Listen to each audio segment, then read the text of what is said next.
kembali membahas film perhororan duniawi, di mana film ini viral karena judulnya mirip dengan film yang dibintangi ratu horor Indonesia, yaitu Susana. Berkisah tentang sepasang suami istri yang mengalami kesulitan ekonomi sampai terpaksa menginap di rumah yang dipenuhi teror.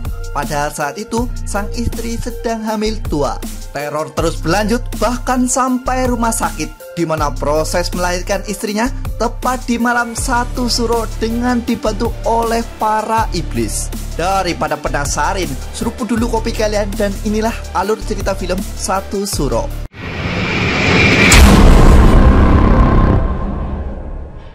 Kisah diawali dengan seorang wanita bernama Lastri yang sedang mengamuk menyerang para perawat. Diketahui Lastri mengamuk karena belum menemukan lokasi di mana bayinya berada.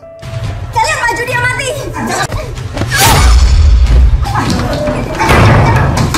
Tapi setelah menemukan seorang bayi, yang Lastri lakukan adalah, aku sudah menemukan anakku. Kalian semua kalah.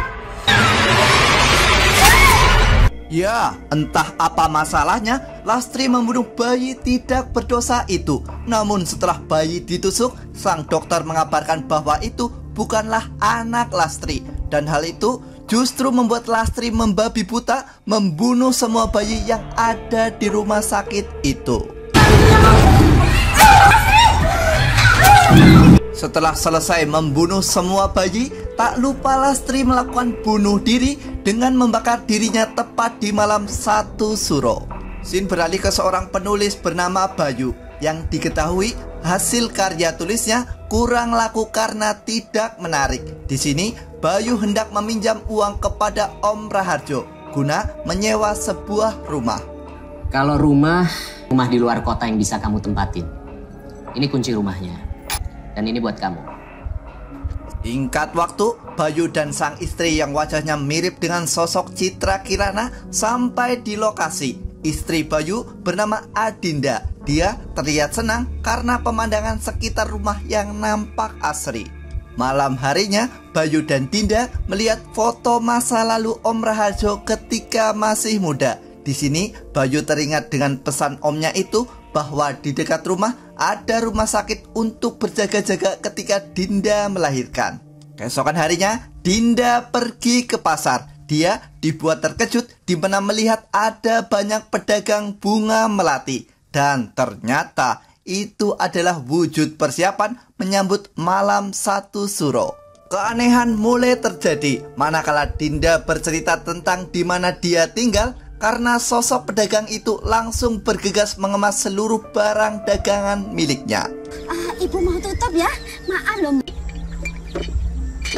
Di pasar itu, Dinda juga bertemu sosok nenek misterius yang menatapnya dengan tatapan tajam. Di sini, Dinda masih positive thinking, mungkin dia sedang lapar.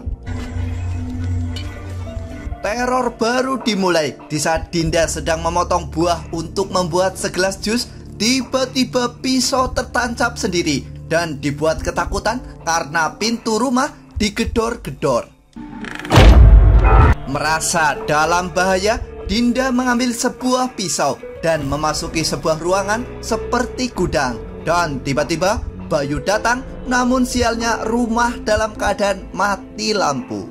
Berbekal sebuah lilin, Bayu mencari di mana Dinda berada, ruang demi ruang sampai kolong demi kolong, dan pada akhirnya Dinda.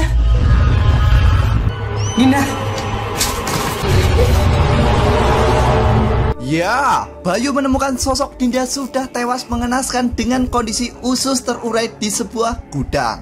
Dan ternyata itu hanyalah sebuah mimpi. Setelah Bayu terbangun, Dinda mengajak suaminya untuk sholat agar lebih tenang. Namun di sini Bayu menolak dan tidur lagi. Keesokan paginya, Dinda mencoba menelpon sang ibu dan mata Dinda tertuju pada sebuah ayunan yang bergerak sendiri. Sepertinya rumah yang mereka tempati adalah rumah angker. Scene berlanjut manakala Dinda terbangun dari tidur siangnya karena merasa mual, dan betapa terkejutnya karena Dinda menemukan sebuah paku rambut sekaligus sebuah silet keluar dari mulutnya.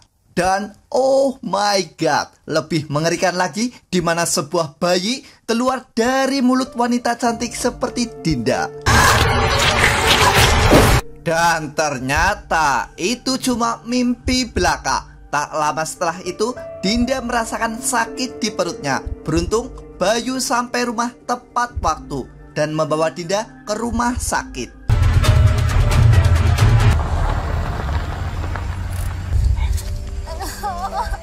Sesampainya di sana, Bayu merasakan keanehan di mana wajah para perawat terlihat sangat pucat. Dan anehnya, jam di rumah sakit menunjukkan pukul 3 pagi, padahal harusnya jam 8 malam. Setelah bertemu sang dokter kandungan, sang dokter memberi info bahwa Dinda masih pembukaan awal dan perkiraan melahirkan dalam waktu 4-5 jam lagi. Di sini Dinda bercerita bahwa dia tidak ingin pulang ke rumah itu lagi, dan Bayu juga merencanakan pergi dari rumah setelah Dinda melahirkan. Itu membuat Dinda sedikit lebih tenang. Entah kemana perginya si Bayu, di mana kali ini Dinda dibuat ketakutan manakala sosok dokter wanita menatap tajam kepadanya, dan sosok dokter pria bertingkah aneh dengan membentur-benturkan kepalanya ke tembok. Dokter gak apa-apa. Dinda yang ketakutan mencoba keluar dari ruang persalinan. Namun di luar ruangan itu justru sepi sekali. Dan di sisi lain, Bayu ternyata ada di rumah sedang menyiapkan pakaian pasca persalinan. Di saat Bayu akan menuju rumah sakit, dia dikejutkan dengan suara kaki orang berlari. Namun suara itu dicari-cari tetap saja tidak ditemukan. Dan sialnya, setelah itu mobil Bayu tiba-tiba mogok. Lalu di saat mobil Bayu selesai diperbaiki, tiba-tiba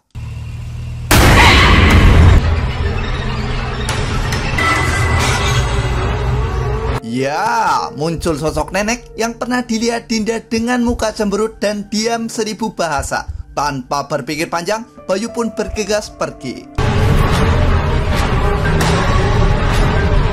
Scene berganti di mana Dinda akhirnya menemukan 2 perawat seperti patung. Dan tiba-tiba pintu terkunci. Lalu setelah itu muncul sosok dokter wanita yang ajaibnya Dinda berpindah ke pintu luar. Beralih ke Bayu di mana dia mampir ke sebuah warung guna membeli makanan. Tapi ternyata warung itu akan segera tutup dikarenakan malam ini adalah malam 1 Suro. Menurut sang pemilik warung, malam 1 Suro adalah malam berkumpulnya semua makhluk halus. Istilah kata seperti sebuah tradisi saat Idul Fitri terjadi. Di sini Bayu bercerita bahwa dia akan menuju rumah sakit. Namun Bayu dibuat terkejut manakala sang pemilik warung memberi info bahwa rumah sakit yang Bayu tuju sudah tutup karena tragedi kebakaran. Mendengar info itu, Bayu bergegas memacu mobilnya karena khawatir dengan kondisi istrinya. Dan benar saja, rumah sakit itu kondisinya gelap gulita seperti sarang makhluk halus.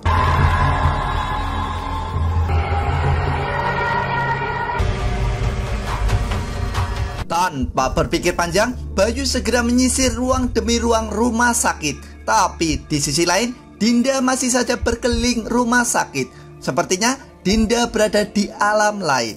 Sampai pada akhirnya Dinda menemukan seseorang sedang menyapu. Dan ternyata sosok itu adalah setan dengan leher yang hampir putus. Sementara itu Bayu seperti kebingungan di mana dia hanya berputar-putar di area yang sama. Dan tiba-tiba Bayu mendengar suara di balik lemari. Dan itu adalah... Belum selesai sampai di situ, Bayu menemukan sesosok jasad terbakar. Dan sosok itu adalah setan yang bergegas mengejar Bayu.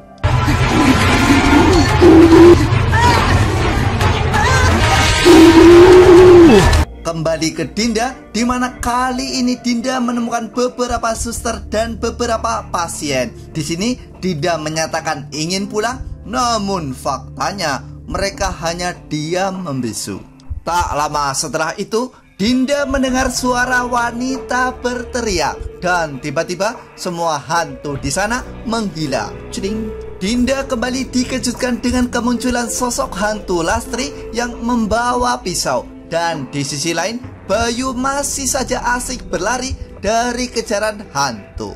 Sampai pada akhirnya Bayu terjatuh dan berujung pingsan. Scene beralih ke Dinda, di mana kali ini Dinda memasuki ruang mayat. Lalu tanpa sengaja Dinda menjatuhkan sebuah tabung berisi janin bayi. Dan akibat itu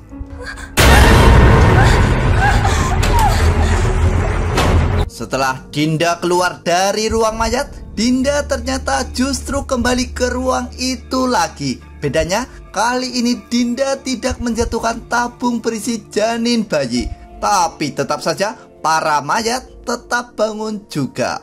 Dinda yang terkepung oleh para mayat dikejutkan dengan sosok wanita menangis yang ternyata adalah sosok Lastri. Di sini Lastri sedang mengobrol dengan janin bayi yang dikandungnya. Lastri berkata bahwa dia tidak ingin janinnya menjadi budak iblis. Dan karena suka jump scare, Lastri mengagetkan Dinda sampai terjatuh. Di saat Lastri memegang perut Dinda, terbayang flashback di mana pada saat itu rahimnya dimasukkan jasad bayi oleh sekte pengikut iblis. Dan itulah alasan kenapa dia ingin membunuh janin bayinya. Saat flashback belum selesai, Lastri tiba-tiba terpental. Dan kini sosok Dinda berada di antara para hantu pegawai rumah sakit. Kembali ke Bayu, di mana saat dia terbangun, dia berada di sebuah rumah sakit. Dan ternyata sosok yang dirawat di sana adalah ayah Bayu. Sang ayah bercerita bahwa selama ini dia melakukan perjanjian dengan iblis demi mendapatkan harta dan kedudukan. Saat iblis meminta tumbal sang anak, dia tidak berkenan. Alhasil, dia tewas mengenaskan. Scene beralih ke Dinda di mana kondisinya dalam keadaan terikat dengan dikelilingi para iblis rumah sakit. Di saat proses bersalin telah dilakukan, tiba-tiba muncul nenek misterius yang membebaskan Dinda.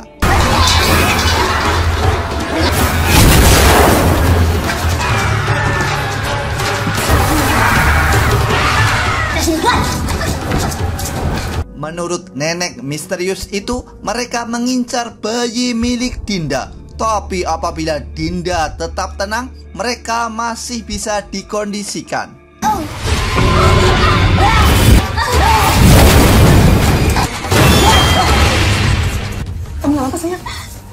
Setelah Bayu selesai mengumandangkan azan, tiba-tiba iblis Lastri keluar. Diketahui Lastri adalah iblis terkuat. Namun di saat hendak membunuh anak Dinda, sebuah perisai tiba-tiba muncul. Belum menyerah, iblis Lastri kini merasuki sosok Bayu. Karena itu adalah satu-satunya jalan untuk membunuh bayi itu.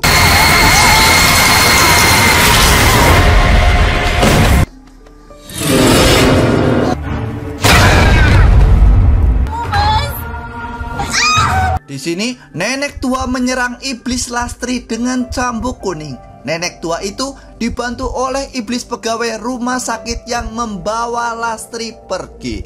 Setelah Dinda dan anaknya selamat, nenek misterius itu mengatakan bahwa bayi ini bukanlah bayi sembarangan. Pada akhirnya, dia membogem Dinda sampai Dinda pingsan.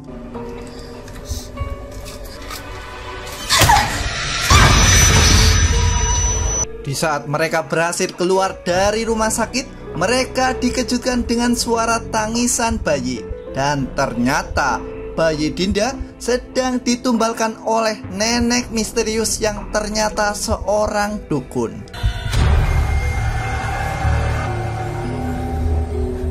Berbekal sebuah batang kayu, Bayu memukul kepala dukun itu dan berhasil menyelamatkan anak mereka.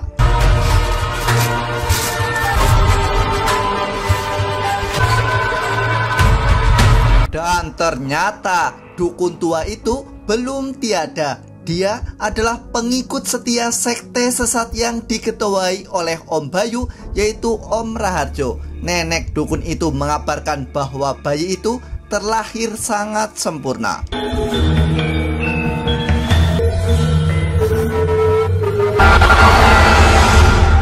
Menurut sekte itu, anak Bayu dan Dinda adalah anak titisan iblis yang mereka sebut dengan julukan titisan putra Jagat Pati.